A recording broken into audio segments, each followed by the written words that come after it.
And you, of course, remember the story. Maybe I go into a lot of detail.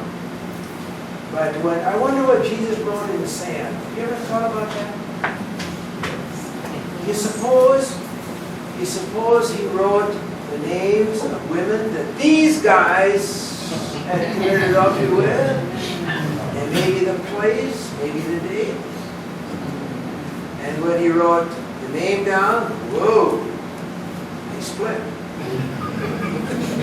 The oldest, the youngest, or another name that one got split. That got split. I think, well, hey, this is truth time. And so pretty soon, oh, God, where are your accusers? Well, she said, aren't they right? Well, neither do I go and sin. That's a dispensing person. Giving people a notice. He didn't deserve that. She didn't deserve it. She was a sinner. Like all of us. And I guess, we can say, okay, she was involved in some kind of adultery relationship. She probably had some fault in that. He says, go and sin no more. You're forgiven. He's a dispenser of mercy.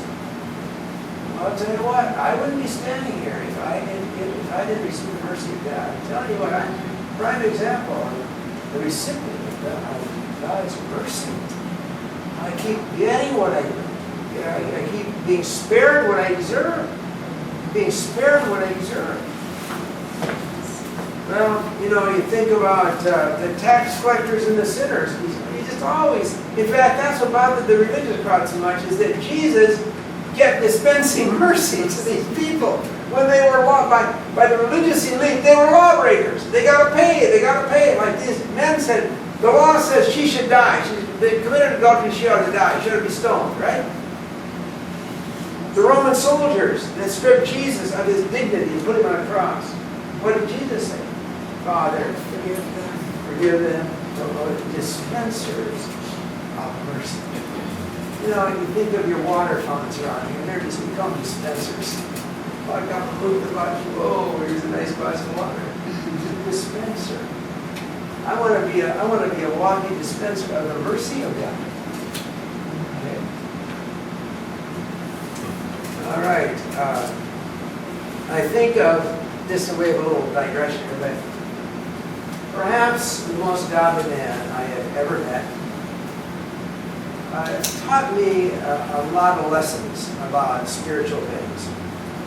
He was a missionary for a number of years in Bangladesh, which is one of the tough places to minister. His name was Calvin Olson. When I was a Bible school student, I remember he came to speak to us. And then I watched his ministry down through the years, and he literally built that work for God in Bangladesh through prayer and fasting.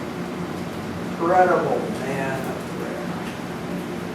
In later years, he retired as a missionary, and that's when we were able to invite him to come to our church in San Diego, probably for about 6 or 7 years in a row. And he conducted what we call a prayer revival, just a time of prayer together. He would speak, and then we'd pray, whatever. And I remember sitting around the table, and our son, like I mentioned, was a physician, and he, with reluctance, shared with us some of his experiences with fasting. He was reluctant to do that. He had to kind of pull it out of him. He had to be very private about that, which I believe people that fast ought to be private about it. But I mean, he did 50-day fasts. He did protracted fasts of no food, no drink, no sleep. And his wife would see him only when he'd go from the bedroom to the bathroom, and that got less and less. You can understand. In fact, the world mission, the foreign mission department, had to finally step in on one occasion or two and say, Calvin, you've got to break your fast, you're going to die. He nearly did die a couple of times. They just totally given the fasting. But here's my point. What a dispenser of mercy. He just covered us with grace and with mercy when he would speak to us. I remember when they got up in one of these prayer revival nights, and he said, well, I have in my Bible here a list of 20 or whatever it was, 20, 25 sort of sins in my life that God dealing with me about. What kind of transparency is that?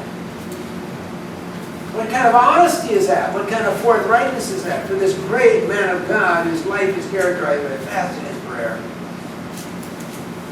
Who would say, look how I need God's mercy. And that gave us all hope. Calvin Olson didn't struggle, I guess. There's hope for us. But he was a dispenser of mercy. I miss him so much. He died of cancer just a few years ago. What a dear brother. You're aware that in Albania, there is more freedom than there was some years ago. The communist hold of Albania was broken, 5, 6, 7, 8 years ago? Remember that? 9 years ago? It's a while ago now. 15. Huh? I think it was about 15. In 1990, about that. Well, I don't remember just when it was. But anyway, the Lord laid on Calvin Olson. He'd never been to Albania that I know of. The Lord laid on him a fast for Albania. And, his story is that it was violent spiritual warfare. One time, I guess, a demon threw him against the wall. Just threw him against the wall. It was an incredible struggle. We're talking about real spiritual warfare. It wasn't long after that, and that nation was liberated, at least a good deal in comparison to what it had been. How and what means? Man was able to touch God and bring God's power to bear on a human situation, on a situation in a nation. Just absolutely incredible. But anyway, I think of him when I think about mercy, how he was a dispenser of mercy, and covered us with that when he ministered to us. So, here's the way this needs to go. Jesus, may I cover, here it is, may I cover the broken and the hurting with the mercy with which you have covered my life. And if we realize how much mercy we receive, it ought to help us to be willing to give mercy to others. And, all of us have people around us that need our mercy, I'm telling you. They need what they don't deserve. They need favor that they don't deserve. Somebody you work with. It's a member of your family. And they don't deserve. They deserve nothing but a slap in the face. They really don't. But they need from you mercy and grace. That doesn't mean that you won't, out of your brokenness, you can speak words of correction. Don't misunderstand it.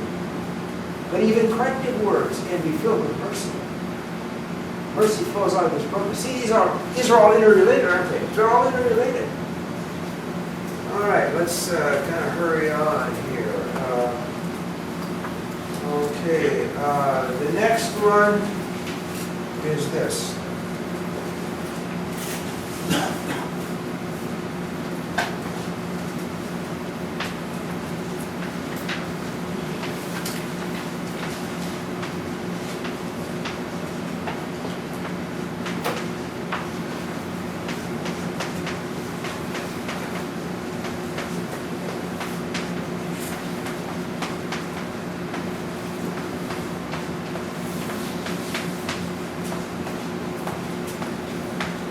Okay, there it is. Submit your heart to the will of Jesus.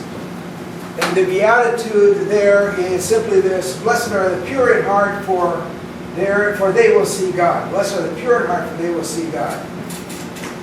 We've heard it said many times, let your conscience be your guide. But I want to suggest to you that the conscience is sometimes very uninformed and very fickle. That's why purity of heart is measured in terms, right here, in terms of a submission to the will of God.